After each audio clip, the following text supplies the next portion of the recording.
'అదుర్సు' సినిమాలో రెండో జూనియర్ ఎన్టీఆర్ ఏం చెప్పినా సరే నాకు తెలీదు, గుర్తులేదు, మర్చిపోయా అంటారు. గుర్తుందా?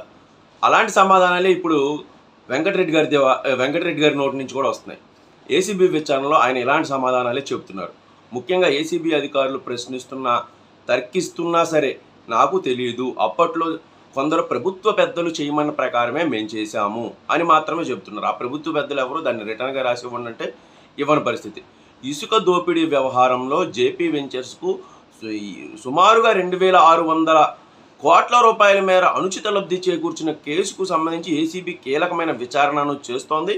ఈ ఈ అప్పట్లో ఎండీగా పనిచేసిన వెంకటరెడ్డి గారిని అయితే ప్రశ్నిస్తుంటే ఆయన విచారణలో పొంతనలేని సమాధానాలు అలాగే ఎక్స్ప్రెషన్స్ కూడా అలాగే నాకు తెలియదు, అప్పట్లో జరిగింది, కొందరు చేపించారు, కానీ వాళ్ళ పేర్లు నన్ను అడగండి అని ఇలా విచిత్రమైన వింత సమాధానాలు చెప్తున్నారు. జరిగింది తప్పు అని చెప్పి అప్పట్లో ఎవరు చేయమన్నారు, నిన్ను చేయమన్న వ్యక్తులు ఎవరు, అసలు ఎందుకు అప్పట్లో చేయాల్సి వచ్చింది అనే విషయాలు చెప్తే బాగుండేది. ఆయన ఏం చెప్పకుండా ఆ వ్యక్తులు ఎవరో మీకే తెలుసు అని విచారణ అధికారులు చెప్తూ ఆ వ్యక్తుల పేర్లు చెప్పడానికైతే నేను ఇష్టపడడం లేదని చెప్పడం అయితే ఇదొక సినిమాటిక్ విచారణలా ఉంది. అసలు ఈ వ్యక్తులందరినీ కావాలని తీసుకొచ్చారు. ఎక్కడెక్కడి నుంచో ఏరికోరి ఈ రెడ్డి అని పేరుంటే చాలు, మనవడే రెడ్డి అని పేరుంటే చాలు మనకు అనుచిత లబ్ధి చేకూరుస్తాడు, ఎక్కడ ఏ డిపార్ట్మెంట్లో వేసినా సరే, వాళ్ళకి ఎలాంటి పరిపాలన అనుభవం లేకపోయినా సరే, ఏ శాఖలో ఉన్నా సరే తీసుకొచ్చి వైసీపీ ప్రభుత్వంలో రెడ్డి అని పేరు వెనకాల ఉంటే చాలు వాళ్ళని తీసుకొచ్చి కీలకమైన శాఖలను అప్పగించారు. దీంట్లో కూడా ఇప్పుడు వెంకటరెడ్డి గారు కోస్ట్ గార్డుకు సంబంధించిన అధికారి. కోస్ట్ గార్డుకు సంబంధించి సివిలియన్ ట్రైనింగ్ ఇచ్చే ఒక అధికారి. కోస్ట్ గార్డుకి పరిపాలనకి ఏం సంబంధం, పరిపాలన అనుభవానికి కీలకమైన ఐఏఎస్ ఆఫీసర్లను వేయాల్సిన ప్లేస్లో ఎక్కడెక్కడి నుంచో తీసుకొచ్చి డెప్యుటేషన్ల మీద వేశారు. మొత్తం వైసీపీ ప్రభుత్వంలో ఈయన ఒక్కడే కాదండి, మొత్తం అందరినీ రెడ్డి అని పేరుంటే చాలు ఎక్కడెక్కడి నుంచైనా తీసుకొచ్చి కీలకమైన పోస్టింగ్లు కట్టబెట్టడం, ఆ వాటిల్లో నుంచి లబ్ధిని వీళ్ళు పొందడం, ఇదే జరిగింది. అసలు ఎక్కడెక్కడంటే పెద్ద లిస్టు ఉంది. వెంకటరెడ్డి గారు సివిలియన్ స్టాఫ్ ట్రైనింగ్ ఆఫీసర్. ఈయనకి అసలు ఏం తెలుస్తుంది? కోస్ట్ గార్డ్ వ్యవహారాలు చూసే వెంకటరెడ్డి గారికి ఇసుక గురించి కానీ గనుల గురించి కానీ ఏం తెలుస్తుంది? ఈయన ఏకం గనుల శాఖకు డైరెక్టర్ చేసి పడేశారు. మరి ఆయనతో పాటు ఇంకా చాలామంది ఉన్నారు.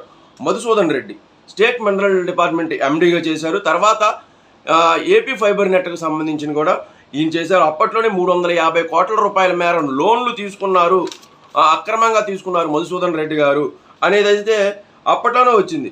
ఈయన కూడా వేరే డిప్యుటేషన్ మీద కేంద్ర సర్వీసుల్లో ఉన్న మధుసూదన్ రెడ్డిని డిప్యుటేషన్ మీద తీసుకొచ్చి ఏపీ ఫైబర్ నెట్కి అలాగే మినరల్ డిపార్ట్మెంట్కి ఎండీ చేసి పారేశారు. అలాగే రాజేశ్వర్ రెడ్డి గారు ఐఆర్ఎస్ ఆఫీసర్, అంటే ఇండియన్ రెవెన్యూ సర్వీస్ ఆఫీసర్ని MD education and welfare infrastructure development, అంటే విద్యకు సంబంధించిన ఇన్ఫ్రాస్ట్రక్చర్ను సౌకర్యాల కల్పనను చూడాల్సి ఉంటుంది ఈ డిపార్ట్మెంట్కి తీసుకొచ్చి ఐఆర్ఎస్ ఆఫీసర్ను. రెవెన్యూ సర్వీస్కిను అసలు చదువుకి ఏం సంబంధం? అసలు ఎక్కడెక్కడో ఉన్న అధికారులను తీసుకొచ్చి అప్పట్లో టెండర్ రూల్స్ని ఇష్టానుసారం మార్చి ఇష్టానుసారం వైసీపీ నేతలకు సంబంధించి పెద్ద స్కామ్ చేశారని ఈయన మీద అయితే ఆరోపణ ఉంది.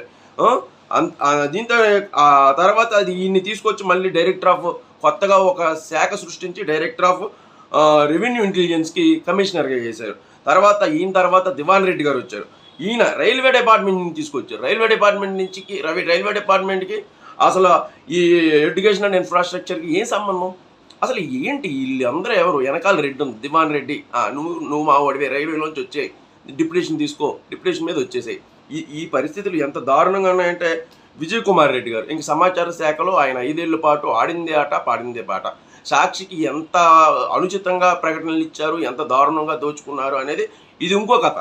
ఇంకా 7వ పర్సన్ ధర్మారెడ్డి గారి గురించి ఎంత చెప్పినా తక్కువే. టీటీడీని మొత్తం ఒక అడ్డాగా మార్చుకొని ఆయన సాగించిన ఇవి అక్రమాలు కానీ, ఇప్పుడు అవినీతి కానీ, ఇప్పుడు ఈ కల్తీ లడ్డూల వ్యవహారం కానీ ఒకటి కాదు, 2 కాదు, ఇంకా తవ్వే కొద్ది వస్తూనే ఉంటాయి. ధర్మారెడ్డి గారు 5 ఏళ్ళు చెప్పుకోవచ్చు మనం.